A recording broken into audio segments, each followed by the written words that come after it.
नमस्कार साथियों, स्वागत है आपका एग्जाम साधक में। आइए अपनी कड़ी को आगे बढ़ाते हैं।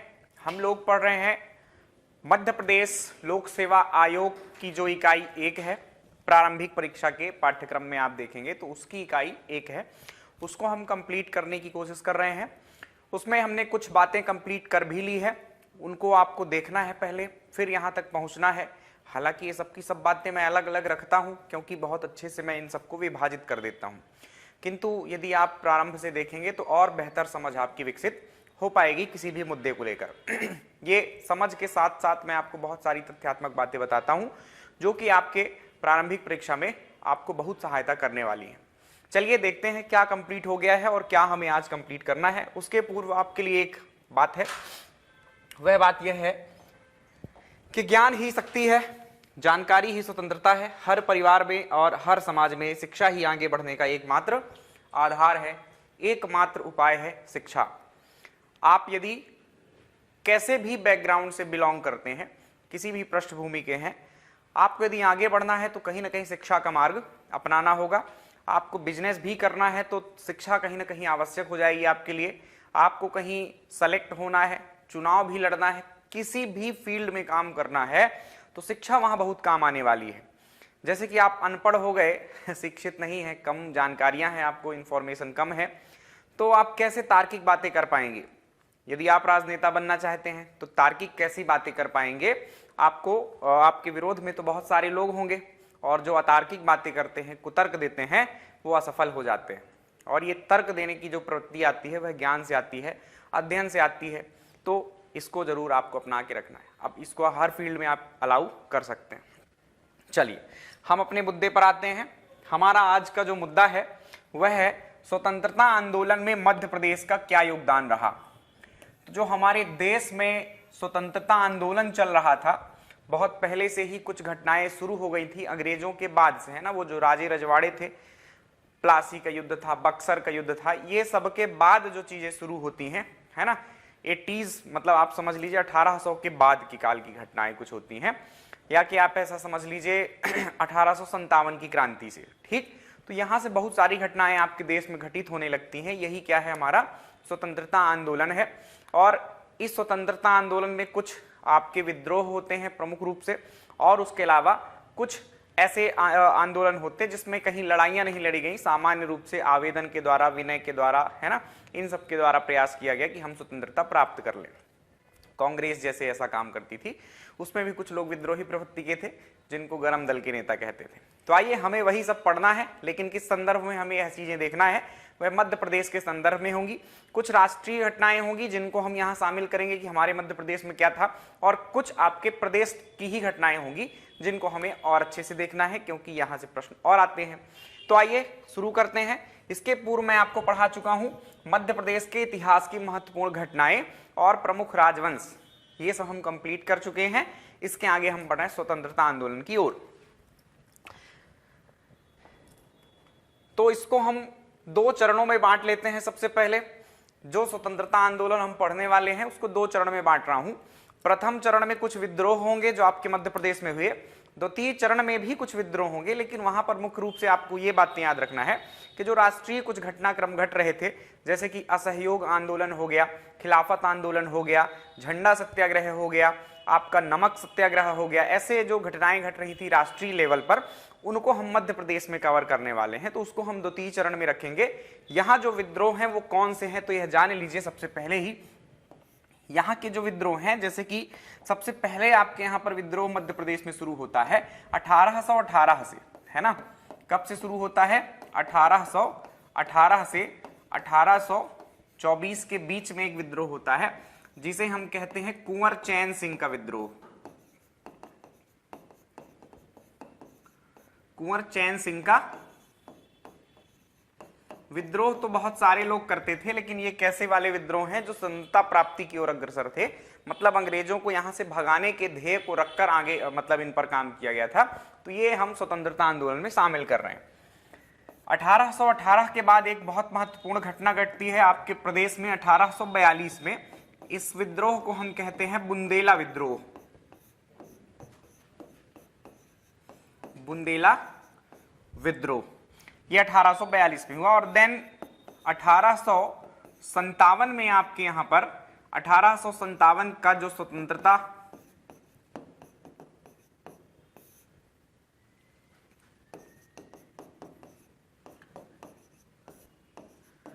1857 का स्वतंत्रता आंदोलन, 1857 की क्रांति, कुछ भी कह लीजिए, 1857 में क्या हुआ था यह बात आपको अच्छे से ज्ञात है। तो आइए ये 3 चीजें हमें पढ़ना है प्रथम चरण में मध्य प्रदेश में जो घटित हुई। सबसे पहले शुरू कर रहे हैं हम कुंवर चैन सिंह जी का विद्रोह। क्या तथ्यात्मक बातें हैं उसकी भी करेंगे, इनकी कहानी हम शुरू करेंगे किससे, स्टोरी से, ताकि आपको तुरंत समझ में आ जाए और इनके जो तथ्य हैं वो याद हो जाएं। 1818 में क्या हुआ था, पीछे के लेक्चर्स आपने देखे होंगे तो भोपाल रियासत बन चुकी थी, भोपाल रियासत चल रही थी। उसके अतिरिक्त होलकर और सिंधिया भी हमने पीछे देखा है पिछले लेक्चर्स में, आप ये याद रखिएगा। तो जो भोपाल रियासत थी या कि कोई भी रियासतें थी मध्य प्रदेश में, है ना, कैसी भी रियासतें थी, 1818 तक कहीं ना कहीं वो सबके सब अंग्रेजों के अधीन हो जाते हैं सीधे तौर पर, है ना। यहाँ पर अब उनको एक रेसिडेंट नियुक्त करना होता था, उनके राज्य क्षेत्र के भीतर ही क्या करना होता था, छावनियां बनाने लगे थे अंग्रेज। तो ऐसी सारी घटनाएं यहाँ पर घटने लगी थी। 1818 तक काफी कुछ लड़ाइयां लड़ते रहते हैं ये लोग, रजवाड़े लोग, लेकिन 1818 के बाद कोई भी ऐसा मजबूत शासक बच ही नहीं पाता है जो कि अंग्रेजों के पूरी तरह से अधीन न हो जाए। बहुत कठोर संधियों के तहत वो बंध चुके थे और अब उनके कुछ विद्रोह कर लेने की क्षमता नहीं थी। तो 1818 के बाद क्या हुआ, छावनियां और रेसिडेंट्स बना रहे थे। क्या है छावनियां, छावनियों में अंग्रेज अलग अलग जगहों पर क्या करते थे, अपनी सैनिक टुकड़ियां रखते थे। किस काम के लिए, यही सब कि कोई शासक विद्रोह कर दे या लड़ाइयां लड़ने का प्रयास करे तो छावनियां कम से कम रहेंगी, सेना तुरंत वहां पहुंच जाएगी। उसके अलावा जो भी राज्य जैसे भोपाल होता था, जैसे कि इंदौर है, इन सब जगहों पर रेसिडेंट्स नियुक्त कर दिए जाते थे। रेसिडेंट्स का मतलब जो कोई अंग्रेज अधिकारी एक बड़ा होता था उसको वहां नियुक्त किया जाता था। विदेश नीति से संबंधित बातें या कि और कोई भी काम करना है, किसी से संधि करना है, तो वो शासक जो होते थे वहां के, जैसे होलकर हैं इंदौर के, तो वो सब उस रेसिडेंट से पूछ कर काम करेंगे या बताना होगा, है ना। अपने से कोई भी काम वो नहीं कर पाएंगे, अपने से काम केवल वो जो विकासात्मक कार्य हैं उनको कर सकते थे, जो अपने राज्य के विकास में काम हो सकते थे, कि नदी नाला बनवाना है कुछ तो ये कर सकते थे, ठीक। तो रेसिडेंट्स होते थे और छावनियां होती थी। तो 1818 में क्या हुआ, एक समझौता या संधि इसी तरह की होती भोपाल के नवाबों से। उस टाइम पर भोपाल के नवाब थे आपके नजरुद्दौला साहब। नजरुद्दौला साहब और अंग्रेज अधिकारी थे उस टाइम पर एक कैप्टन स्टीवर्ट नाम का, उन दोनों के बीच संधि होती है। और क्या होता है कि अब 1818 में हमको सीहोर में एक छावनी बनाना है। अंग्रेजों ने क्या कहा, सीहोर में, है ना, जो भोपाल स्टेट था उसमें आपका रायसेन, सीहोर, भोपाल और राजगढ़ की कुछ छोटी छोटी रियासतें आया करती थी। तो उसमें आपको क्या करना था, उस इलाके के लिए, उस स्टेट के लिए एक छावनी का निर्माण करना था। अंग्रेजों ने उस संधि के तहत वहां पर छावनी का निर्माण कर भी दिया। छावनी में 1000 जो सैनिक थे वो रहते थे और उसके अलावा वहां एक अधिकारी की नियुक्ति की गई थी, पॉलिटिकल एजेंट कहते थे उन छावनियों के हेड को, वो था आपका मैडाक नाम का, ठीक। ये बातें यहां तक आपको याद रखनी है। उस व्यक्ति का क्या नाम था, पॉलिटिकल एजेंट मैडॉक। अब यहां पर क्या होता है, भोपाल रियासत के अंतर्गत ही एक रियासत आया करती थी, नरसिंहगढ़ रियासत, है ना। ये जो रियासत लिखा हुआ कि कुंवर चैन सिंह कहां के थे, तो सबसे पहली बात तो यही याद रखना कि ये रियासत कौन सी रियासत के थे, नरसिंहगढ़ रियासत के थे। और ये रियासत कहां थी, तो ये आज वर्तमान में राजगढ़ जिले के अंतर्गत आती है। तो राजगढ़ जिले के अंतर्गत नरसिंहगढ़ रियासत आती थी, जो कि भोपाल रियासत का ही एक भाग थी। तो जब छावनी आपकी बनी भोपाल स्टेट के अंदर, तो उस छावनी के अधीन ही आपका नरसिंहगढ़ रियासत जो है तो आ गई। चूंकि नरसिंहगढ़ के शासक थे आपके चैन सिंह और वो अंग्रेजों को बहुत पसंद नहीं करते थे, तो थोड़ा सा उनकी विरोधी प्रवृत्ति देखकर अंग्रेज उनसे चिढ़ने भी लगे थे। लेकिन उनको कोई मौका नहीं मिल रहा था कि इनको दबा दे किसी तरह से। एक मौका उनको आगे चलकर मिल जाता है। क्या होता है कि कुछ उनके दीवान, मतलब एक पद होता है छोटी रियासतों में, तो जैसे एक मंत्री होता है वैसे एक दीवान का पद होता है। तो दीवान जो थे आनंद राम बख्शी और रूप राम बोहरा, इन दोनों के नाम याद रखना है आपको, आनंद राम बख्शी और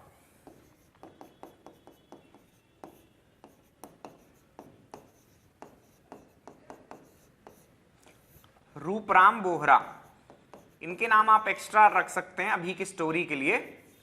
बाकी जो मुख्य तथ्य हैं जो पूछे जाने वाले हैं यहां पर सिर्फ वही नोट किए। तो ये दोनों दीवान थे और ये दोनों क्या किया करते थे कि अंग्रेजों को जानकारियां दे दिया करते थे जो नरसिंहगढ़ रियासत में घटनाएं घटित हुआ करती थी या अंदर की बातें बता दिया करती थी। इस बात का जब पता चला चैन सिंह जी को तो उन्होंने सीधे अपनी तलवार निकाली और इन दोनों गर्दन उड़ा दी, है ना, धड़ से अलग कर दी। इस बात की जानकारी जो है रूपराम बोहरा के भाई ने कोलकाता में स्थित गवर्नर जनरल को दे दी, यानी शिकायत कर दी एक प्रकार से, और मैडाक से भी उस बात की शिकायत की। इनको तो बस मौका ही चाहिए था। मैडाक ने तुरंत एक्शन लेना शुरू किया और अपना संदेश भिजवाया कुंवर चैन सिंह जी को और बोला कि आपको सीहोर में उपस्थित होना है। लेकिन कुंवर चैन सिंह जी ने ना कोई उसका जवाब दिया और ना ही सीहोर वो उपस्थित हुए। तो आगे चल के मैडाक एक समय पर किसी अभियान के तहत होगा या किसी कारण से भोपाल के अंतर्गत एक बैरासिया नामक जगह पड़ती है बैरासिया गया हुआ था, जहां से नरसिंहगढ़ रियासत काफी नजदीक थी। वहां से उसने वापस से संदेश भिजवाया कि अभी मैं बहुत नजदीक हूं, आना हो तो आ जाओ, नहीं तो आगे कठोर कार्रवाई आपके साथ होने वाली है। तो चैन सिंह बोले कि चलो नजदीक भी है, पहुंच जाता हूं। और वो कहां चले जाते हैं, आपके बैरासिया में उससे मिलने जाते हैं। उन्होंने कठोर संधियां सौंपने की कोशिश की कि बेटा तुमने बहुत हवा में काम कर लिए, अब हमारे थोड़ा सा अधीन होना पड़ेगा तुमको। जो एक तो विद्रोही प्रवृत्ति थी तुम्हारी उसको समाप्त करो और पूरी तरह से हमारे अधीन हो जाओ, है ना। दूसरी बात, तुम्हारे राज्य में जो अफीम उगती है उस अफीम को अब कहीं और नहीं बेचोगे, वो अफीम सिर्फ अंग्रेज ही खरीदेंगे आपसे। तो ये बातें करना चाहिए, शर्तें रखनी चाहिए मैडाक ने, लेकिन उन्होंने साफ मना कर दिया कि ऐसा कुछ नहीं हो पाएगा, है ना। तो उससे और नाराज हो गया मैडाक। अब उसने क्या कहा कि अब आपके ऊपर हत्या की कार्यवाही चलाई जाएगी और उस कार्यवाही को आगे बढ़ाते हुए उसने सीहोर में आमंत्रित किया कि भाई सीहोर में अब आपको आना पड़ेगा, उपस्थित होना पड़ेगा। एक प्रकार से सम्मन गया चैन सिंह जी के पास। अब उस सम्मन के तहत वो सीहोर आते हैं। हालांकि उनको पता था कि क्या होने वाला है, तो अपने साथी दोस्त यारों को कुछ सूचित कर देते हैं और 40-50 लोगों को साथ में लेकर आते हैं, जिसमें उनके कुछ अंगरक्षक हिम्मत खां और बहादुर खां भी उनके साथ आए हुए थे।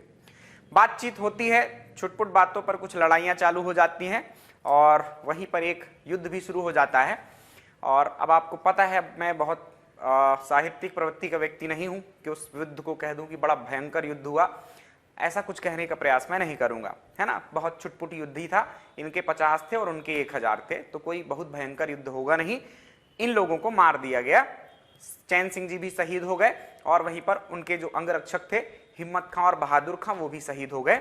और वहीं जहां पर वो शहीद हुए, बाद में आगे चलकर चैन सिंह जी का वहां स्मारक बनाया गया, जिसे चैन सिंह जी की छतरी कहते हैं। सीहोर में आज भी वो चैन सिंह जी की छतरी है। और वहां पर 2015 में मध्य प्रदेश शासन ने एक काम भी किया है कि आपको गार्ड ऑफ ऑनर दिया जाएगा। गार्ड ऑफ ऑनर का मतलब क्या होता है, तो बंदूक से कुछ गोलियां चलाई जाती हैं, जैसे कोई बड़ा मंत्री नेता आता है दूसरे देशों से तो उसके लिए गार्ड ऑफ ऑनर होता है। उसी तरह से कुंवर चैन सिंह जी एक ऐसे शहीद हैं मध्य प्रदेश के जिनके लिए गार्ड ऑफ ऑनर दिया जाता है। इसके अलावा एक और जगह है मध्य प्रदेश में, ओरछा में प्रभु श्री राम का जो मंदिर है, राम राजा मंदिर है ना, राम राजा सरकार का मंदिर, तो वहां पर भी गार्ड ऑफ ऑनर दिया जाता है। सुबह शाम जो है तो आपके कुछ कांस्टेबल जाते हैं और वो बंदूकों से गार्ड ऑफ ऑनर देते हैं। तो ये कुछ बातें थी कुंवर चैन सिंह जी की। आइए क्या तथ्य पूछे जाते हैं इनको जान लेते हैं। तो किस रियासत के थे, सबसे पहला फैक्ट, नरसिंहगढ़ रियासत जो कि वर्तमान राजगढ़ में है। मध्य प्रदेश के प्रथम शहीद कहलाए क्योंकि इन्होंने ही पहला विद्रोह अंग्रेजों के खिलाफ किया। इसके अलावा क्योंकि शुरुआत इन्होंने की इस विद्रोह की, इसलिए इनको मध्य प्रदेश का मंगल पांडे भी कहा जाता है। मंगल पांडे आपके वे थे जिन्होंने 1857 की क्रांति के पहले कुछ ऐसे ही अंग्रेजों का विरोध किया था, है ना। आपको पता होगा एनफील्ड राइफल आई थी उस टाइम पे और उस पे कुछ जो कारतूस भरा जाना था उस पे सुअर और गाय की चमड़े से मतलब बने थे, जो कि हिंदू धर्म के लिए और इस्लाम धर्म दोनों के लिए ही बेकार बातें हैं। तो वो लोगों ने मना कर दिया सैनिकों ने चलाने से। मंगल पांडे उनके अग्रदूत थे एक प्रकार से, और एक छुटपुट लड़ाई में मंगल पांडे ने 2 अधिकारियों पर गोली वोली चलाई और वो लोग घायल हो गए।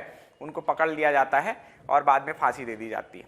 तो उसी क्रम में आपकी ये इन्होंने शुरू किया था मध्य प्रदेश में ये नेतृत्व इस प्रकार से, इसलिए इनको मध्य प्रदेश का मंगल पांडे कहा जाता है। ठीक, ये मैडॉक से मिलते हैं।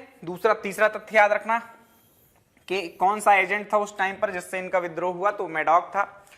आपका प्रश्न पूछा जाए कि कब ये शहीद हुए लड़ाई में, तो 24 जून 1824 ईस्वी को। ये तथ्य याद रखना कि शहादत इनको कब प्राप्त हुई, 24 जून। और कहां पर ये लड़ाई लड़ी गई, तो सीहोर में। ध्यान रखना है ना, इससे सीहोर से आपको ये कनेक्ट हो जाएगा कि सीहोर में ही इनकी छतरी बनी हुई है। छत्रियां आप ऐसा समझ लीजिए, शब्द कई बार आएगा कि होलकर छत्रियां कहां पर हैं, सिंधिया छत्रियां कहां पर हैं। तो होलकर छत्रियां जैसे इंदौर में होगी, यहीं होलकर शासकों ने शासन किया। सिंधिया की छत्रियां ग्वालियर में होंगी, उसके अलावा कुछ छतरपुर में भी कुछ शिवपुरी में भी हैं। छत्रियां जहां पर इनके जो वंशज थे उनको क्या किया जाता था, दाह संस्कार किया जाता था, ऐसा समझिए। तो यहीं पर दशहरा मैदान है सीहोर में, वहीं पर इनका स्मारक बना दिया गया है जिसे चैन सिंह जी की छतरी कहते हैं, और यहीं 2015 से गार्ड ऑफ ऑनर दिया जाता है। ये थी संक्षिप्त कहानी आपके कुंवर चैन सिंह जी की, या संक्षिप्त थी क्या कहिए, ऐसी कोई बात अब नहीं बची है कि जिसमें आपको इनको पढ़ना पड़े, सब कुछ ही मैंने बता दिया है। चलिए अगली घटना पर चलते हैं मध्य प्रदेश के। अगला जो विद्रोह था इनका, वह विद्रोह था आपका 1842 का बुंदेला विद्रोह। ये है चैन सिंह जी, ये है इनकी छतरी, और ये गार्ड ऑफ ऑनर देने वाले कुछ कांस्टेबल्स, इनको आप देख सकते हैं। चलिए बुंदेला विद्रोह को समझे क्या है। तो नाम बुंदेला दिख रहा होगा आपको, तो आपको इससे दो बातें पता चलेंगी।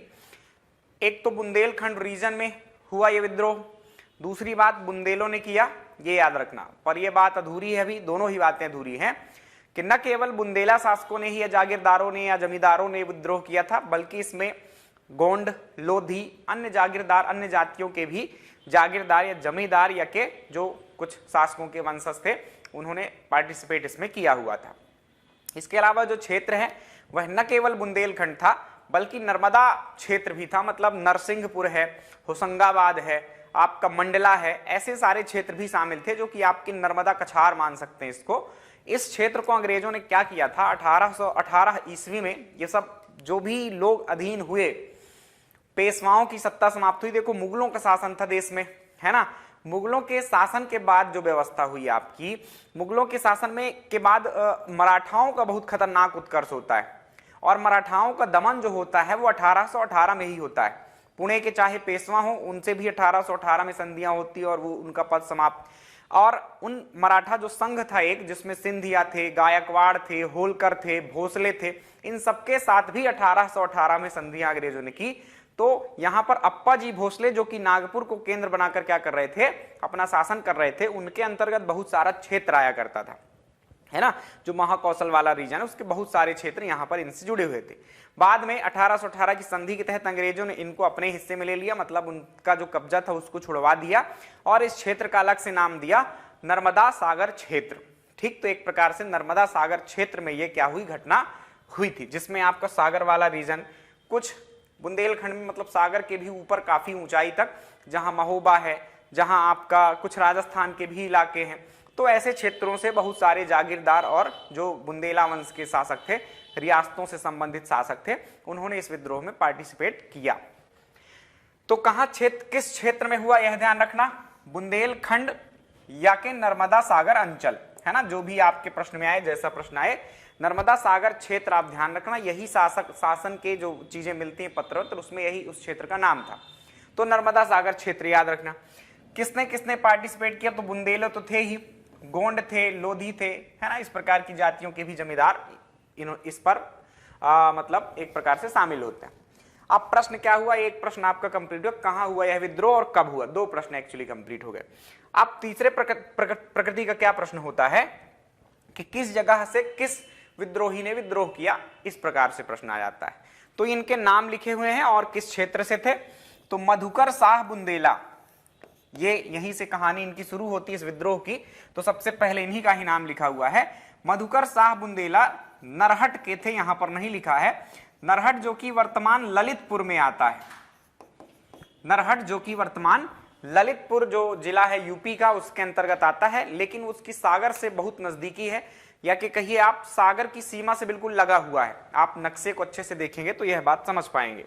तो नरहट के मधुकर शाह बुंदेला ने इसका नेतृत्व किया, शुरुआत भी इन्होंने ही की थी आपके इस आंदोलन की। उसके अलावा फिर इसमें धीरे धीरे बहुत सारे लोग शामिल होते गए। बुंदेलखंड से शुरू हुआ यह आंदोलन नीचे नर्मदा के क्षेत्र तक पहुंच गया। हृदय शाह थे, हीरापुर के थे, यह ध्यान रखना है ना। इनका नाम जो है, ये मैंने पूरी बातें लिखी हैं ताकि किसी भी प्रकार का प्रश्न आए बन जाए। तो ये एक तो हीरापुर के थे और इनका नाम क्या था, हृदय शाह। आपको पुस्तकों में सिंपली ऐसे लिखा हीरापुर के हृदय शाह। अब हृदय शाह कौन थे, बुंदेला थे कि क्या थे, ये नहीं पता, और वो हीरापुर कहां था ये भी नहीं पता चलता है। तो ये बातें आपको ध्यान रखना है कि जो हीरापुर के हृदय शाह थे, ये हीरापुर जो इनका छोटी सी रियासत रही वो नरसिंहपुर के अंतर्गत आती है, जो कि जिला है, और ये लोधी थे, यह बात भी आप याद रखना। जवाहर सिंह बुंदेला चंद्रपुर सागर के थे। चंद्रपुर जो नामक जगह है आपके सागर में, यहां से ये नेतृत्व कर रहे थे आपके जवाहर सिंह बुंदेला। उसके अतिरिक्त मदनपुर रियासत जो कि आपके नरसिंहपुर में है, यहां से ढिल्लन शाह आपका नेतृत्व कर रहे थे। और उसके अलावा एक बहुत इंपॉर्टेंट जो एमपीपीएससी प्रश्न पूछ भी चुका है, बखत बली शाहगढ़ के आपके एक रियासत थी, शाहगढ़ तहसील भी है वहां की। शाहगढ़ रियासत के क्या थे, एक आपके सरदार थे कि प्रमुख थे वहां के, ऐसा कहिए। और इनके बारे में प्रश्न क्या आया है, प्रश्न आया है ये जो बात लिखी हुई है, इनके एक सेनापति थे जिन्हें बुंदेलखंड का तात्या टोपे कहा जाता है। इस पर प्रश्न आ चुका है कि बोधनदुआ किसके शासनकाल में थे, ये बात, तो उसका उत्तर था बखत बली। तो बखत बली सागर के शाहगढ़ रियासत के क्या थे, एक शासक थे। यहां से इन्होंने इस विद्रोह का नेतृत्व किया और आगे चलकर हालांकि ये विद्रोह क्या हुआ, असफल रहा। लोग और थे, लेकिन जिनकी सबसे ज्यादा संभावनाएं हैं पूछे जाने की और जो पूछे गए हैं अब तक, उन्हीं को ही मैंने शामिल किया है। बहुत अनावश्यक आपको यहां पर पढ़ने की आवश्यकता नहीं है कि बहुत, क्योंकि लिस्ट तो बहुत लंबी हो सकती है ना, लेकिन काम की बातें आपको जानना चाहिए। तो ये 4-5 नाम आप याद कर लें, यही आपके लिए पर्याप्त है।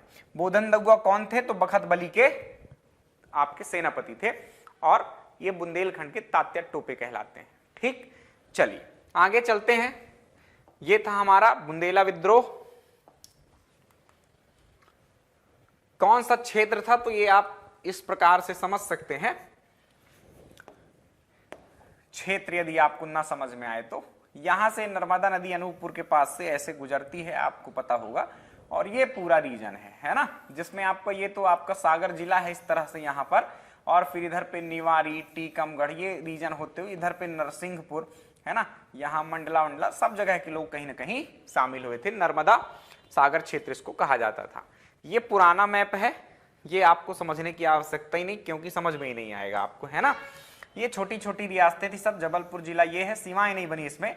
नरसिंहपुर ये है, होशंगाबाद ये है, टीकमगढ़ ये रहा, ललितपुर ये रहा, है ना। इसमें अब कुछ एकाध रियासतें आपको दिखाने की कोशिश करूं मैं, तो बहुत छोटे छोटे नाम है इसमें। ये नरहट तो मिल गया, है ना, ये नरहट आपको दिखेगा शायद ही, ठीक है, कोई दिक्कत नहीं है। ऐसे ही आप खोजेंगे तो सारी छोटी छोटी रियासतें हमको मिल जाएंगी इन क्षेत्रों में। ये पुराना मैप है जो उस टाइम का था। चलो, इतना डीप में आपको पढ़ने की आवश्यकता नहीं है, नाम याद कर लेना। और आप एमपी का नक्शा अपने पास रखते हैं तो उसमें कुछ रियासतें, शाहगढ़ वगैरह मिल जाएगा, चंद्रपुर मिल जाएगा, ये इजिली मिलने वाली चीजें दिख जाएंगी, ऊपर से ही बोल्ड अक्षरों में लिखा होगा। अगला जो हमारा विद्रोह है, हेडिंग तो नहीं बनी है, बना लेते हैं। आइए, 2 बातें हमने कंप्लीट कर ली है, तीसरी बात हम देखने वाले हैं। कौन सी है ये तीसरी बात? ये तीसरी बात है 1857 की क्रांति। चमक उठी सन 57 की, वह तलवार पुरानी थी। सुना होगा खूब झांसी की रानी के बारे में। सुभद्रा कुमारी चौहान की रचित रचना है एक, झांसी की रानी। ये ध्यान रखना, एमपी में अपन उनको पढ़ेंगे भी जब साहित्यकार पढ़ेंगे। ठीक, तो बुंदेले हर बोलो के मुंह हमने सुनी कहानी थी, खूब लड़ी मर्दानी वह तो झांसी वाली रानी थी। तो यहाँ उनकी भी कहानी सुनेंगे, पर अपने क्रम से चलेंगे, व्यवस्थित रूप से चलेंगे, जहां जिसकी आवश्यकता होगी वहां पहुंचकर हम उनको पढ़ेंगे। आइए शुरू करते हैं। ये एक बहुत मेहनत के बाद ये निचोड़ निकाला है मैंने, है ना, क्योंकि पुस्तकें आप देखेंगे तो पैरा में बिल्कुल भरा रहता है और उसमें क्या महत्व का है क्या नहीं है आपको समझ में ही नहीं आता है ना। तो यहाँ इस क्लास को ज्वाइन करने का मतलब यही है आपका, कि आपको पता चले कि एक्चुअली पूछा क्या जाता है और कितना हमको पढ़ना है। तो देखते हैं, इस टेबल को समझते हैं। यहाँ पर एक तरफ जिस जगह पर विद्रोह हुए, मतलब विद्रोह तो बहुत जगह हुए होंगे, लेकिन जो इंपॉर्टेंट जगह हैं, है ना, तो ये एक तरफ लिखा हुआ है जगह कहां पर क्या विद्रोह हुए। उसके अलावा कब विद्रोह हुआ वो लगभग डेट है, कोई एग्जैक्ट डेट नहीं मिलती है ना। ऐसा कोई इतिहासकार आपको कह दे तो ऐसा कहीं नहीं, अलग पुस्तक पढ़ोगे तो उसमें कुछ अलग डेट मिल जाएगी, तो परेशान नहीं होना। बस जो मैंने एक डेट मानी है उसी के आसपास ही वो घटनाएं घटी थी। ठीक, ये ध्यान रखना है। कुछ डेट्स होंगी जो एग्जैक्ट हैं, जो एग्जाम्स में आती हैं और आ चुकी हैं, उनको देखेंगे। फिर इस तरफ की विद्रोह का नेतृत्व किसने किया, एक कॉलम में अपन देखेंगे कि कौन थे वहां के विद्रोही। और उसके अलावा इस तरफ कोई अंग्रेज अधिकारी जो जब विद्रोह हो रहा था उस जगह पर, तब वो अंग्रेज अधिकारी वहां पर रेसिडेंट के रूप में था, या कि बाद में रेसिडेंट भाग भी जाते थे, तो वहां पर कोई अंग्रेज जो सेनापति होता था वो आकर विद्रोह दबा देता था। तो वो भी जानेंगे कि वहां पर कोई विद्रोह दबाने वाला सेनापति कौन था। यही प्रश्न आते हैं सिंपल कि इस जगह पर सबसे जो सबसे इंपॉर्टेंट बात जो पूछे जाने की संभावना 80% है, राइट। 80% में ये रहता है कि किस जगह से किसने नेतृत्व किया है, ये प्रश्न सबसे इंपॉर्टेंट है। तो सबसे पहले तो यही याद करना, देन उसके बाद किसने विद्रोह दबाया और कब वो लगभग हुआ, वो बातें बाद में याद करना। सबसे इंपॉर्टेंट कि किसने किया। तो विद्रोह से संबंधित स्थान में सबसे पहला जहां पर आपके मध्य प्रदेश में विद्रोह होता है वह स्थान है नीमच छावनी, है ना। तो छावनी का मतलब मैं आपको बता चुका हूं क्या है, जहां अंग्रेजों की सैन्य टुकड़ियां रहा करती थी। तो नीमच छावनी में मध्य प्रदेश में सबसे पहला विद्रोह होता है। आपके देश में कब विद्रोह हुआ था तो उसकी तिथि याद रखना, 10 मई 1857, राइट। तो 10 मई 1857 से आपके देश में विद्रोह शुरू हो चुका होता है। उसकी लहर पहुंचते पहुंचते लगभग 1 महीना लग जाता है आपके मध्य प्रदेश में, उससे भी कम। 3 जून 1857 को मध्य प्रदेश में विद्रोह हो जाता है। कहां होता है तो नीमच छावनी में होता है। कौन लोग करते हैं तो सैनिक लोग करते हैं, वहां कोई एक नेतृत्वकर्ता का नाम नहीं मिलेगा। पैदल एवं घुड़सवार सैनिक जो रहते हैं ये अंग्रेज सैनिक नहीं थे अंग्रेजों की सेना में, क्योंकि यहां पर क्या है, छावनी है।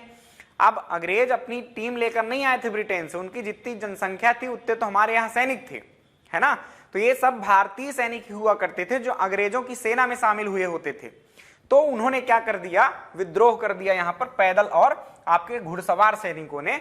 बाद में यहाँ के विद्रोह को दबाने वाला जो व्यक्ति था वो सीबी सोबर्स था। सीबी सोबर्स नाम का एक सैन्य अधिकारी आता है और उसने इस विद्रोह को दबा दिया। उन सैनिकों को पकड़ लिया गया। नीमच के किले पर जहां पर उन लोगों ने कब्जा कर रखा था उसको छुड़वा लिया गया। वहीं एक निम्बाहेड़ा का किला है उसको छुड़वा लिया और इस तरह से वहां का विद्रोह क्या हो जाता है, समाप्त हो जाता है। और उन पर जो भी मार्शल लॉ होते थे उस टाइम के, उनके हिसाब से उन सैनिकों पर कार्रवाई की जाती है, राइट। तो ये था आपका नीमच का विद्रोह, ठीक। नीमच के बाद जो ये घटना थी इसकी खबर पहुंची आगे क्षेत्रों में और ग्वालियर के भी सैनिकों ने क्या कर दिया, विद्रोह कर दिया। यह घटना घटती है 10 से 14 जून के बीच में कहीं पर, आप 14 जून यहां पर याद रखिए लगभग। और ग्वालियर में यह घटना जब सैनिकों ने क्या कर दिया, एक्चुअली ग्वालियर भी नहीं है ये, है ना, ग्वालियर से ही बिल्कुल नजदीक, मतलब वही है ग्वालियर जो जिला क्षेत्र है जहां पर नगरीय जनसंख्या रहती है, वहीं एक जगह है मुरार, है ना। तो ग्वालियर में भी एक छावनी थी जिसका नाम था मुरार छावनी। तो मुरार छावनी के सैनिकों ने क्या कर दिया था, अब यहां पर विद्रोह कर दिया था। कब कर दिया है, 14 जून को 1857 को, क्लियर। अब यहां पर क्या जानना आपके लिए जरूरी कि यहां पर कोई दमन करता नहीं होता है, कोई सेना अधिकारी दमन करने नहीं आता है, ऐसा कोई नाम नहीं मिलता है। बाद में तो वो दब ही गया विद्रोह। यहां पर नाम मिलता है आपके उस अधिकारी का जो उस टाइम पर ग्वालियर में मौजूद था, है ना, रेसिडेंट के रूप में सिंधिया शासकों के। तो मैकफरसन नाम का अधिकारी यहां रहता है। इस तरह भी प्रश्न आते हैं, जैसे कि पूछा गया था एक बार कि जब इंदौर में विद्रोह हुआ सादत खां का तो उस टाइम पर वहां के रेसिडेंट कौन थे, ठीक। तो रेसिडेंट थे आपके कौन, यहां पर कैप्टन ड्यूरेंट, ये नाम याद रखना है आपको। तो इसी तरह से दूसरे भी प्रश्न आ सकते हैं। तो मैकफरसन वहां पर ग्वालियर में मौजूद था आपके रेसिडेंट के तौर पर, तो वो भाग जाता है बाद में, इनको पकड़ नहीं पाते विद्रोही। विद्रोही करते क्या थे, तो विद्रोही जो भी संचार तंत्र होता था अंग्रेजों का कि भाई अंग्रेज फोन करके बता देंगे कि टुकड़ी भेजो, तो सबसे पहले तो टेलीफोन या टेलीग्राम वगैरह की जो तारें होती थी उनको काट पीट देते थे, तोड़ देते थे, खंभे उखाड़ देते थे, पटरियां उखाड़ देते थे रेल वाली, है ना। और फिर इनको पकड़ा जाता था, ढूंढा जाता था अंग्रेजों को, तो इनको ढूंढकर कहीं कैद कर लिया जाता था। कई बार तो कुछ उटपटांग भी हरते हुए मार दिया जाता था। तो ऐसे सारे काम होते थे। तो यहाँ पर मैकफरसन नामक अधिकारी था जो कि भाग जाता है ग्वालियर के किले में जयाजीराव सिंधिया के पास और उसको सुरक्षित भेज दिया जाता है आगरे के किले में। सबसे सुरक्षित जगह थी आगरा का किला। ग्वालियर में विद्रोह सुनकर शिवपुरी में भी विद्रोह हो जाता है। ग्वालियर का ही विद्रोह सुनकर अगले मतलब रात को ही, उसी रात को क्या हो जाता है, शिवपुरी में भी विद्रोह हो जाता है।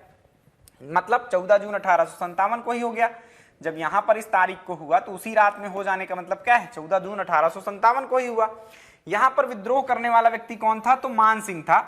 मान सिंह के विद्रोह को दबाने का कार्य किसने किया, तो स्टुअर्ट नामक एक सेनापति ने किया, जो कि अंग्रेजों का सेनापति था।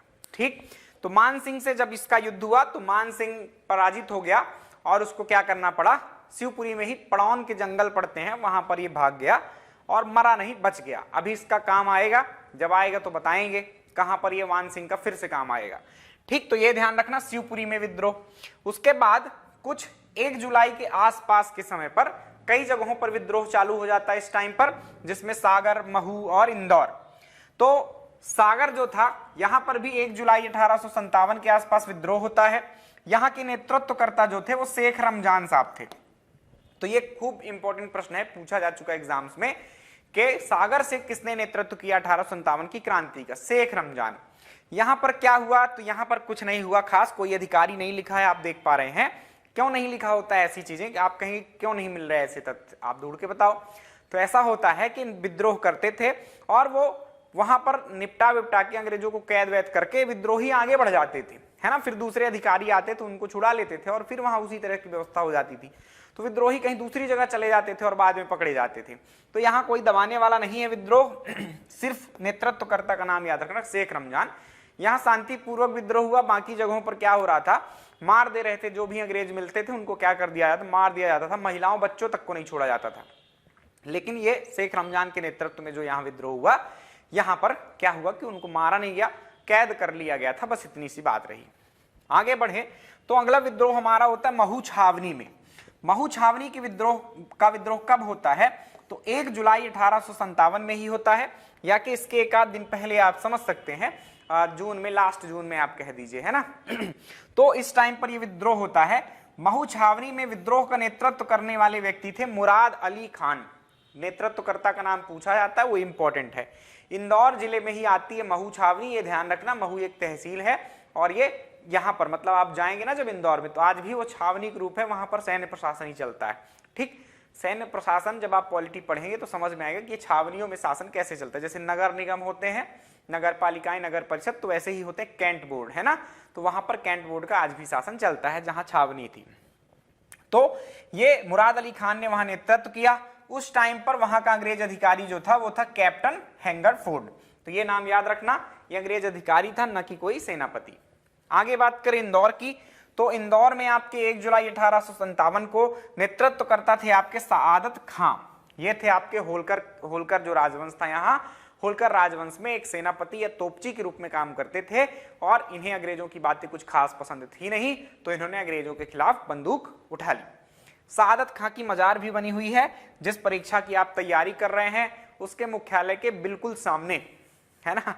तो पीएससी कभी इंटरव्यू देने का मौका मिले, आपको इंदौर आने का मौका मिले, तो आप जाइएगा, इंटरव्यू देंगे, तो जस्ट सामने गेट के, बड़े गेट के सामने आपको क्या मिल जाएगा, उनकी मजार मिल जाएगी। तो आप एक बार देख सकते हैं, समझ सकते हैं। हालांकि रख रखाव बहुत अच्छे से नहीं हो रहा है। सआदत खां ने जब विद्रोह किया तो यहाँ जो रेसिडेंट थे उसी क्षेत्र में ही है पीएससी लोक सेवा आयोग, रेसिडेंसी क्षेत्र ही कहते हैं उस क्षेत्र को, है ना। वहां पर बहुत सारे, अब उनके क्योंकि अंग्रेज वहां रहते थे तो बहुत सारे भवन उनको मिल गए, लोगों को, मतलब प्रशासन को। तो वहीं पर एसपी का कार्यालय, मतलब एसपी का ऑफिस आप कह दीजिए, या कि रहने की व्यवस्था वहां पर एसपी का है, कलेक्टर का है, बहुत सारे लोगों का है। तो वहां पर ये रेसिडेंट के रूप में कैप्टन ड्यूरेंट रहा करता था। ये भाग जाता है भोपाल और फिर कैप्टन स्टुअर्ट को भेजा जाता है यहां पर, जिसने इंदौर के विद्रोह का दमन कर दिया। क्लियर। भोपाल भी जैसे कि सिंधिया के पास भाग गया आपका कौन, मैकफरसन, उसी तरह से भोपाल भी अंग्रेजों के क्या थे, एक प्रकार से सहायक ही थे, उनके पास भी चले जाते थे तो विद्रोहियों से बच जाते थे। भोपाल रियासत, अगली रियासत की बात करें, अगली जगह की बात करें तो भोपाल रियासत, यानी भोपाल के आसपास विद्रोह किसने किया, तो वो विद्रोह करता थे आपके, ये भी एमपीपीएससी ने प्रश्न पूछ रखा है ना। 2020 का शायद प्रश्न है, 2020 या 21 का, आप देख लेना एक बार, है ना। फाजिल मोहम्मद या आदिल मोहम्मद, ठीक, ये दोनों ही थे, भाई भाई थे। इन्होंने भोपाल में क्या किया, विद्रोह किया। जुलाई 1857 की घटना है ये। और इन्होंने क्या किया कि सिकंदर जहां बेगम यहाँ की उस टाइम पर नवाब हुआ करती थी, है ना। पीछे हमने नवाबों को पढ़ा है, वहां पर भी मैंने चर्चा की है। तो सिकंदर जहां बेगम जो थी वो नवाब थी यहाँ की, और सिकंदर जहां बेगम ने अंग्रेजों को पूरा समर्थन किया और अपनी सेना तक, मतलब जो उनकी पुलिस थी या सेना व्यवस्था थी, उन्होंने उन सबको लगा रखा था इन विद्रोहियों को पकड़ने के लिए, और अंग्रेजों को शरण देती थी वो अलग, राइट। तो ये सिकंदर जहां बेगम के खिलाफ विद्रोह हुआ, एक प्रकार से आप ऐसा कह सकते हैं, क्योंकि उन्हीं के पुलिस अधिकारियों ने ही इनको पकड़ा। राहतगढ़ के किले में फाजिल मोहम्मद को फांसी दे दी गई और आदिल मोहम्मद जो थे वो आगे चलकर तात्या टोपे से मिल जाते हैं और उनके साथ काम करते रहते हैं, है ना। तो सिकंदर जहां और अंग्रेज ने यहां पर क्या किया, ये इन विद्रोहियों को पकड़ने का काम किया। जबलपुर क्षेत्र में किसने विद्रोह किया, ऐसा प्रश्न आया। गढ़मंडला क्षेत्र में किसने विद्रोह किया, महाकौशल क्षेत्र में किसने विद्रोह किया, किसी भी तरह का प्रश्न आए, क्षेत्र तो वही है।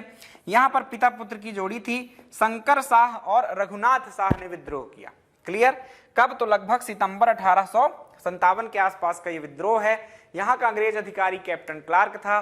इन्होंने विद्रोह एक्चुअली ये कर नहीं पाए, प्रश्न आता है इसलिए आपको ध्यान रखना, विद्रोह कर ही नहीं पाए, योजना बना पाए थे खाली, है ना। दूसरी जगहों की जो खबरें थी या कि जो भी विद्रोह के जो बैठके होती थी वहां शामिल होते थे और बढ़िया प्रयोजन योजनाएं बना रखी थी कि ऐसा कुछ करना है हमें आगे चल के, लेकिन उसके पहले ही किसी ने, इनके खास व्यक्ति ने, इनके ही बीच का आदमी जो है तो अंग्रेजों को खबर दे देता है और इनके घर पर छापा पड़ जाता है और इनको पकड़ लिया जाता है।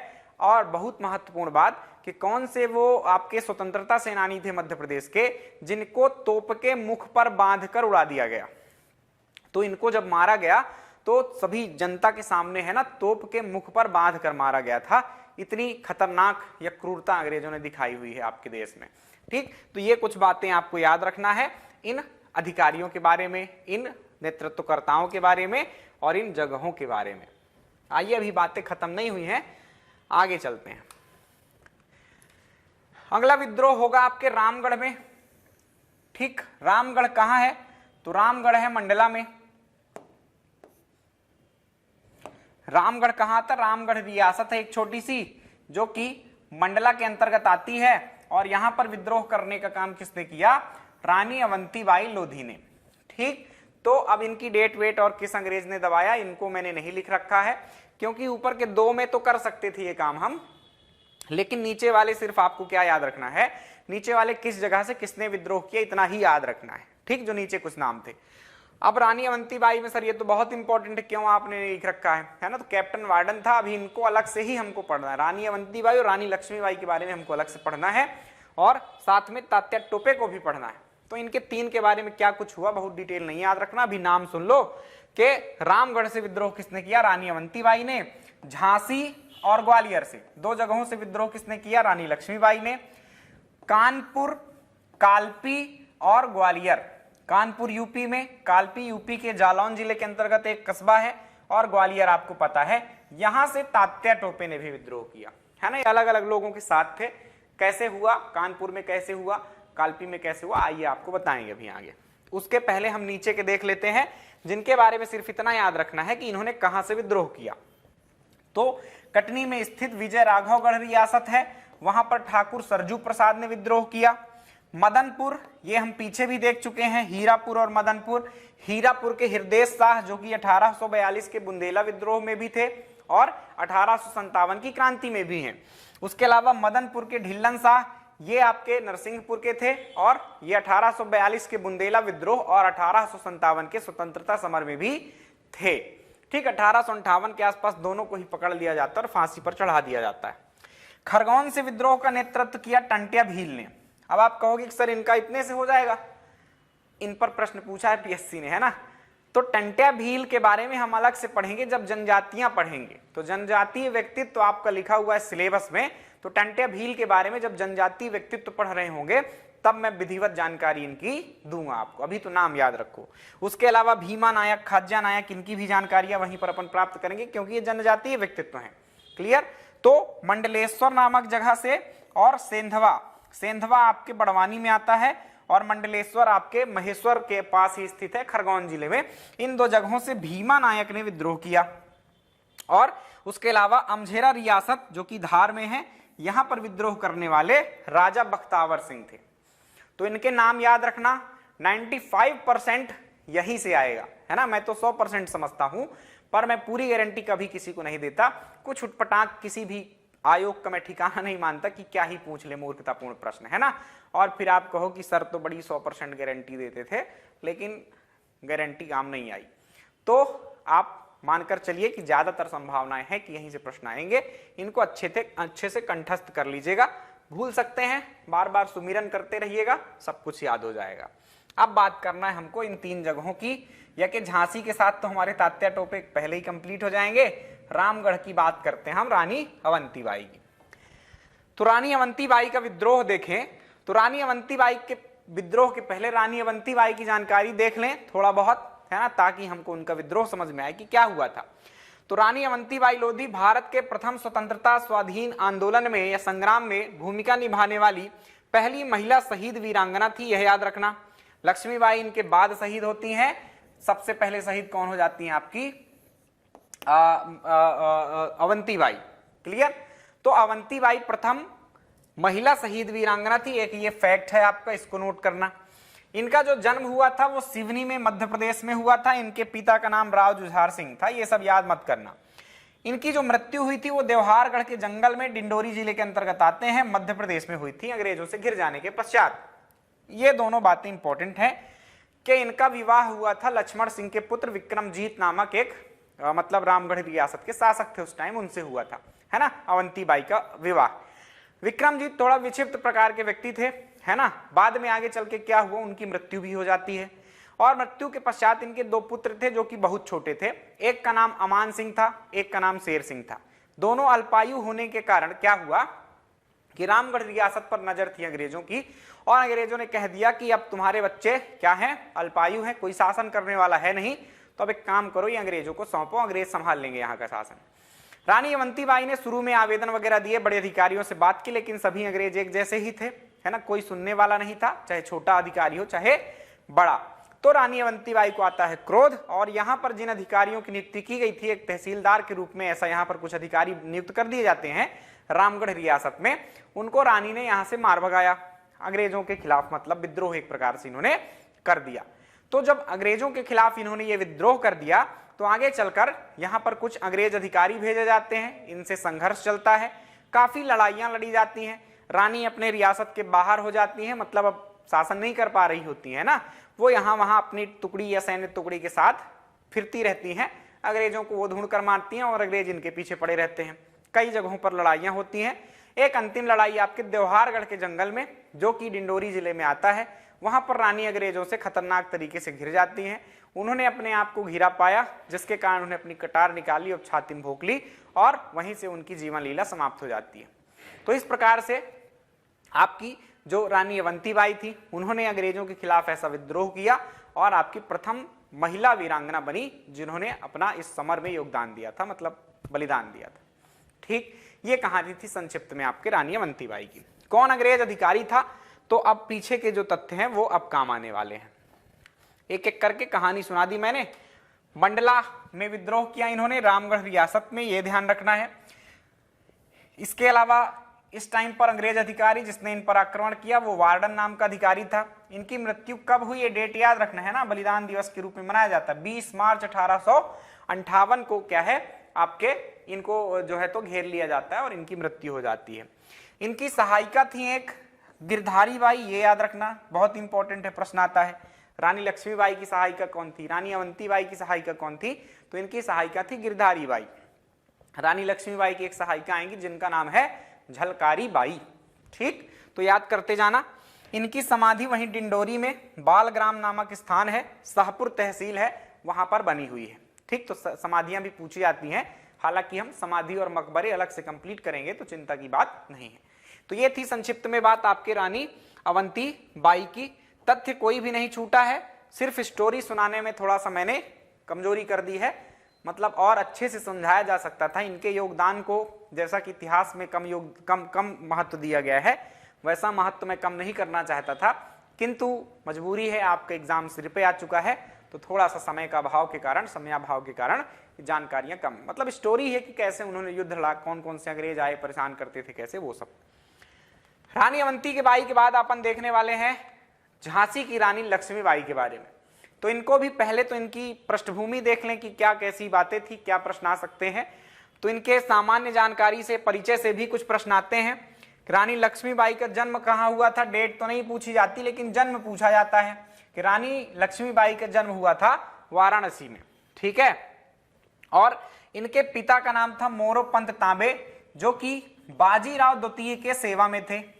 ये बाजीराव कौन थे?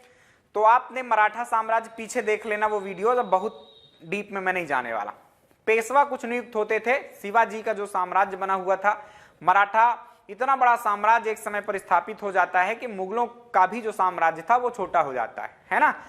मुगलों से भी बड़ा साम्राज्य स्थापित करने वाले इन मराठों ने आगे चल के क्या किया, खुद में ही आपस में लड़ने लगते हैं, मतलब बंट जाते हैं ये लोग, सेनापतियों को क्षेत्र मिल जाता है अलग अलग, और ये आपस में ही एक नहीं हो पाते हैं। और अंग्रेजों ने इनको अलग अलग पराजित किया और अनेकों संधियां की, कठोर संधियां की और सभी को अपने में शामिल कर लिया। तो 1818 में जो पेशवा का पद था, अंग्रेजों ने पेशवा को हराया युद्ध में और उनसे संधि की और पेशवा पद को ही समाप्त कर दिया कि भाई अब तुम्हारी कहानी खत्म। और इनको एक कुछ ग्राम थे कानपुर के बिठूर नामक स्थान पर, कुछ ग्रामों से जो राजस्व मिलता वो राजस्व वाला क्षेत्र इनको दे दिया। जाओ भैया वहां आराम से तुम बैठो, तुमको पेंशन देंगे, इतने ग्राम तुम्हारे अधीन आएंगे, तो अपना जो भी तुम्हारे कर्मचारी हैं उन सबका अपना वेतन देते रहना। तो ये थे पेशवा बाजीराव द्वितीय, है ना, जिनकी सत्ता 1818 में समाप्त हो जाती। अंतिम पेशवा थे ऐसा कहिए। तो ये पेशवा के सेवा में थे मोरोपंत तांबे साहब, ये समझिए आप, ठीक। इनकी माता का नाम भागीरथी बाई था। जब मनु यानी कि रानी लक्ष्मीबाई की आयु 4 वर्ष की थी तभी इनके माता की मृत्यु हो गई। तो इनके पिता अब काम करते थे यहाँ, तो अपने साथ ही कहाँ ले गए, कानपुर बिठूर, जहां आपके कौन रहते थे, नाना साहब रहते थे। सर अभी बाजीराव लिखा है, नाना साहब कौन आ गए? तो नाना साहब इनके बेटे थे। बाजीराव द्वितीय की क्या हो जाती है, आगे चल के मृत्यु हो जाती है और वहां पर इनके पुत्र नाना साहब जो रहते हैं वो आ जाते हैं। तो नाना साहब की भी सेवा में मोरोपंत तांबे रहे और उन्हीं के साथ ये जो रानी लक्ष्मीबाई थी खेली पली बढ़ी, है ना। नाना के संग खेली थी वह, ऐसा कुछ आपने सुना होगा ना, वही कविता पढ़ लेना, पूरी स्टोरी समझ में आ जाएगी एक बार, इंटरनेट में इजीली अवेलेबल है। तो नाना साहब के साथ खेलती बढ़ती थी। नाना साहब इनको प्यार से छबीली कहा करते थे, यह भी बात आप याद रखना। तो नाना साहब के साथ रही, पली बढ़ी, बड़ी हो गई। शादी इनकी हो जाती है आपके गंगाधर राव से। गंगाधर राव जो कि झांसी के शासक थे, इनका विवाह हो जाता है। विवाह के पश्चात क्या होता है, कुछ समय बाद इनको एक पुत्र की प्राप्ति होती है, लेकिन ऐसी किस्मत थी कि इनके पुत्र की मृत्यु हो जाती है। पुत्र की मृत्यु के साथ साथ जब इनके पति जिंदा थे तब एक पुत्र को ये दत्तक पुत्र भी गोद ले लेते हैं, मतलब दत्तक पुत्र के रूप में एक लड़के को गोद ले लेते हैं। इनके बेटे का नाम दामोदर राव था। जो गोद लिया हुआ पुत्र था उसका भी नाम इन्होंने दामोदर राव रखा। और दत्तक पुत्र लेने के कुछ समय बाद ही आपके गंगाधर राव की भी मृत्यु हो जाती है, ठीक। अब ये जो दत्तक पुत्र था, अंग्रेजों की उस टाइम पे चल रही थी हड़प नीति, है ना, डलहौजी की हड़प नीति आपने पढ़ा होगा। तो हड़प नीति के तहत अब ये था कि जिसके भी कोई वैध उत्तराधिकारी नहीं होगा उसका राज्य हड़प लिया जाएगा, मतलब कोई वाजिब वंशज नहीं होगा उसका, दत्तक पुत्र मान्य नहीं होगा, वो अवैध उत्तराधिकारी है, ऐसा उनका मानना था। तो अवैध उत्तराधिकारी के कहकर अंग्रेजों ने क्या किया, इस बात को यहीं पर हटा दिया, काट दिया, समाप्त कर दिया और झांसी को अपने कब्जे में ले लिया। रानी लक्ष्मीबाई को क्या कर दिया, एक सामने रानी महल था वहीं किले के पास ही, वहां पर रहने के लिए मजबूर कर दिया। कुछ पेंशन दी जाती थी उनको, है ना, तो पेंशन पर रहने के लिए मजबूर हो गई रानी। लेकिन अब यहां से घटना चालू होती है आपकी।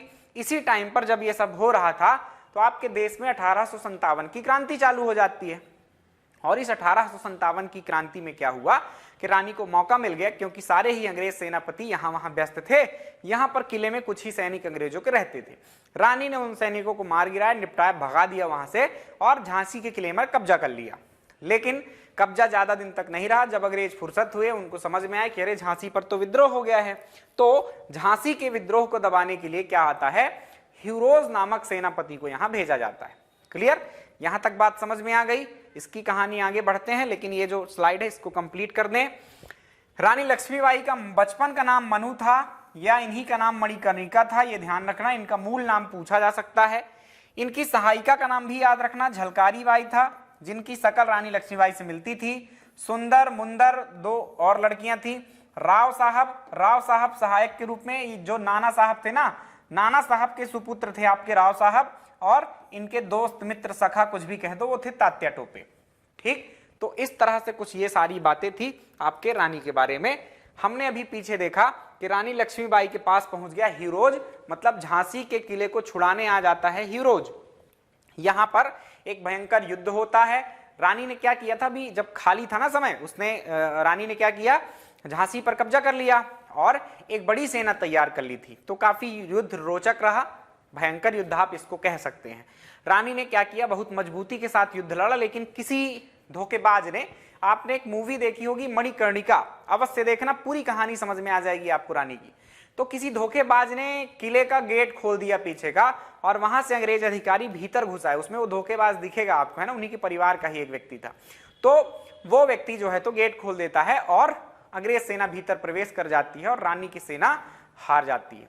रानी की सेना तो हार जाती है, लेकिन रानी को बचाया जा सकता है गया। यहाँ पर रानी की जो सहेली थी झलकारी बाई, उन्होंने क्या किया, उन्होंने रानी का वेश धारण करके युद्ध लड़ती रही, अंग्रेज उनके पीछे पड़े रहे और रानी ने क्या किया, गुप्त रास्ते से मार्ग बनाकर चली गई कालपी। कालपी जो कि जालौन जिले उत्तर प्रदेश में है, वहां पर जाकर वो किससे मिलती हैं, तात्या भाऊ से, तात्या टोपे से मिलती हैं। वहां मदद की आशा करती हैं, मदद करने के लिए कहती हैं और जो अब तात्या की सेना थी अब वो रानी लक्ष्मीबाई की सेना बन जाती है। हिरोज यहां भी पीछा करता हुआ आ जाता है, झांसी से पास में ही है जालौन जिला, है ना, बहुत दूर नहीं। हिरोज पास मतलब चला जाता है वहां भी। कालपी में भी छुटपुट युद्ध होता है, वहां से रानी चली जाती है ग्वालियर की ओर, कहती है कि यहां लड़ना व्यर्थ है। ग्वालियर में जाती हैं, ग्वालियर में जयाजीराव सिंधिया नामक शासन करते हैं।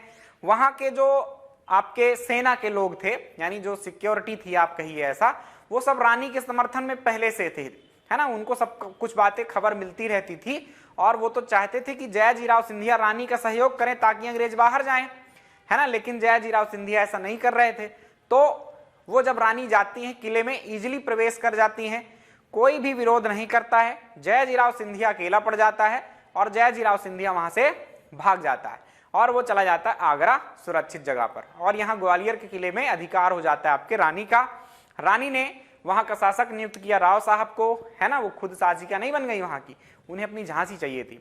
उन्होंने क्या किया, राव साहब को नियुक्त कर दिया, क्योंकि उनके अधिकार छीने हुए थे। राव साहब के भी अधिकार क्या थे, छीने गए थे। जो बाजीराव पेशवा थे, पेशवा के बाद अंग्रेजों ने पेंशन देना बंद कर दी थी नाना साहब को, तो नाना साहब ने विद्रोह किया था, विद्रोह में हार जाते हैं, वो नेपाल भाग जाते हैं, वहीं उनकी मौत हो जाती है। उनके बेटे राव साहब तात्या टोपे के साथ यहीं रहते हैं, तो उनको इसलिए यहां पर शासक बना दिया जाता है। ठीक, ये कहानी थी कुछ रानी लक्ष्मीबाई की। रानी लक्ष्मीबाई का अंतिम युद्ध ग्वालियर में ही होता है। हिरोज पीछे पीछे ग्वालियर तक आ जाता है। ग्वालियर में आपका भयंकर युद्ध होता है, यहां पर रानी हार जाती हैं। अंग्रेजों से घिरा हुआ पाकर रानी ने अपने को मृत्यु से अपने आप ही मृत्यु को गले लगा लिया। अब ये विवाद का विषय है कि कैसे उनकी मृत्यु हुई, आग से जलकर हुई या कि किसी ने तीर मार दिया या कि खुद की कटार भोंक ली, कहीं ना कहीं उनकी मृत्यु हो गई, ये ध्यान रखिए। ठीक, तो जनरल ह्यूरोज ने क्या किया था, इनके खिलाफ युद्ध लड़ा था। एक बात तो ये याद रखना है। दूसरी बात ये याद रखना है कि इनके सहायक कौन कौन थे। तो जो झलकारी बाई थी वो तो थी ही, राव साहब थे, तात्या टोपे थे, प्रमुख सहायक यही थे। कब शहीद हुई, तो 18 जून 1857, ये डेट याद रखना। एक कथन है, ह्यूरोज जिसने लड़ा था रानी के साथ युद्ध, उसने बहुत बड़ी बात कही थी।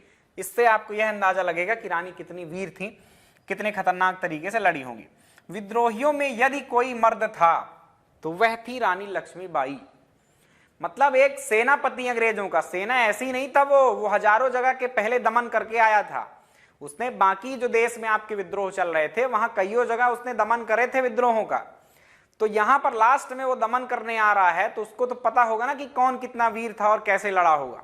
तो रानी लक्ष्मीबाई के बारे में ऐसी बात करना कि विद्रोहियों में कोई एक मर्द था तो वह थी रानी लक्ष्मीबाई। कितनी खतरनाक टक्कर दी होगी रानी लक्ष्मीबाई ने उस हीरोज को, तो उसने ये बात कही होगी, है ना। तो जरूर ऐसे लोगों का ही तो इतिहास में नाम दर्ज होता है। चलिए, ये कुछ बातें थी रानी लक्ष्मीबाई की। 1857 की बात जो थी यहीं पर खत्म। सारे ही विद्रोह के जगह और विद्रोहियों के नाम बताए। एक व्यक्तित्व बचते हैं, वह हैं आपके तात्या टोपे साहब। आइए संक्षिप्त में उनके बारे में जान लें, क्योंकि मध्य प्रदेश को तो थे नहीं, लेकिन मध्य प्रदेश से जुड़ी हुई उनकी कई घटनाएं हैं, इसलिए उनको जानना जरूरी है। ठीक, तात्या टोपे कौन थे, तो बहुत सारे प्रश्न यहां से भी आ चुके हैं आपके एमपीपीएससी में और दूसरे एग्जाम्स में भी आते हैं।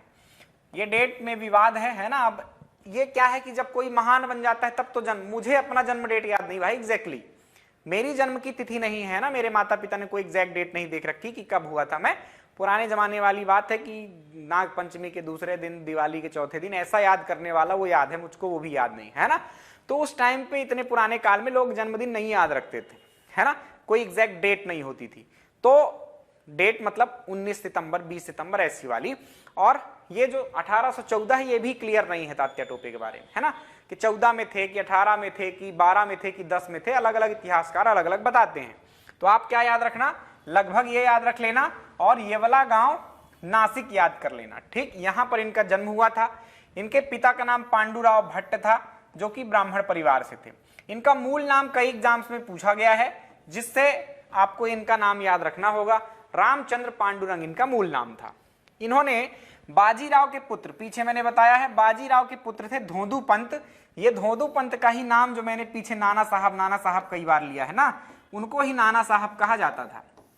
तो धोंदू पंत या नाना साहब को स्वामी माना और उनके साथ रहे, और उनके साथ कानपुर में विद्रोह किया, है ना। कानपुर के बिठूर की तो जगह मिली थी उनको, तो क्योंकि नाना साहब के भी अधिकार छिन गए थे, बाजीराव द्वितीय जब तक जिंदा रहे तब तक अंग्रेज उनको पेंशन देते रहे, लेकिन उनकी मृत्यु के पश्चात जो कि उनके उत्तराधिकारी नाना साहब थे, उनको पेंशन देना बंद कर दिया। इससे नाखुश होकर नाना साहब ने कानपुर से अंग्रेजों के खिलाफ विद्रोह किया था, और उनके सेनापति के रूप में कौन थे, तात्या टोपे। तो आपसे पूछा जाए तो तात्या टोपे को कानपुर में मानना है। नाना साहब को भी याद रखना, भारतीय इतिहास के दृष्टिकोण से कहां विद्रोह किया, कानपुर में। कालपी नामक जगह पर रानी लक्ष्मीबाई के साथ विद्रोह किया आपके इन्होंने, तात्या टोपे ने, और ग्वालियर में तो किया ही।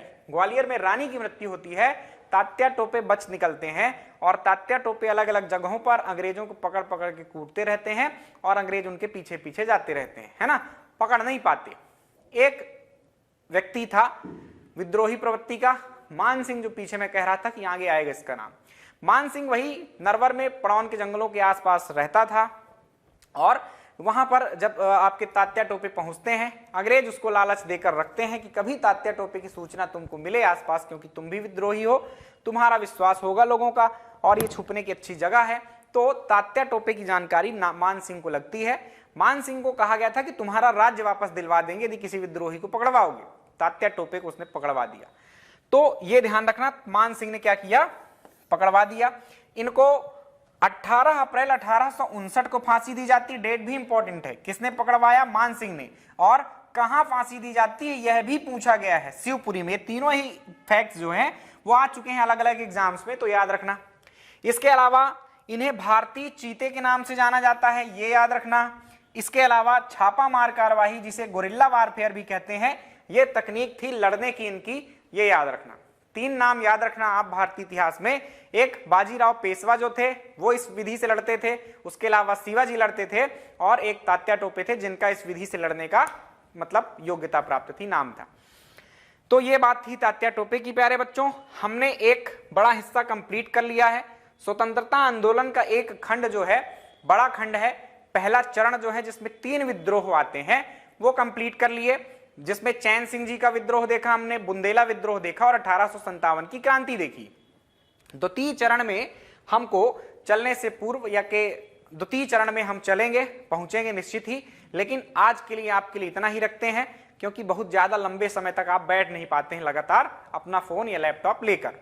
तो चलिए मिलेंगे हम अगले लेक्चर में। आपके स्वतंत्रता संग्राम के द्वितीय चरण को पढ़ाएंगे, आपके मध्य प्रदेश से रिलेटेड, जिसकी कुछ घटनाएं जैसे कि असहयोग आंदोलन, खिलाफत आंदोलन, झंडा सत्याग्रह, नमक सत्याग्रह, या नमक सत्याग्रह के दौरान हमारे मध्य प्रदेश में जंगल सत्याग्रह हो रहे थे, चरण पादुका नरसंहार, पंजाब मेल हत्याकांड, ये सारी जानकारियां, त्रिपुरी सम्मेलन वगैरह हमको देखना है, जो कि बहुत महत्व के हैं, बहुत प्रश्न आ चुके हैं यहाँ से। तो मिलेंगे अगली क्लास में प्यारे बच्चों। ख्याल रखिएगा अपना, डेटा पसंद आए, जानकारी पसंद आए तो एक लाइक कर देना है, चैनल को सब्सक्राइब कर लेना है। ख्याल रखिए अपना, अपने परिवार का। Bye bye, take care.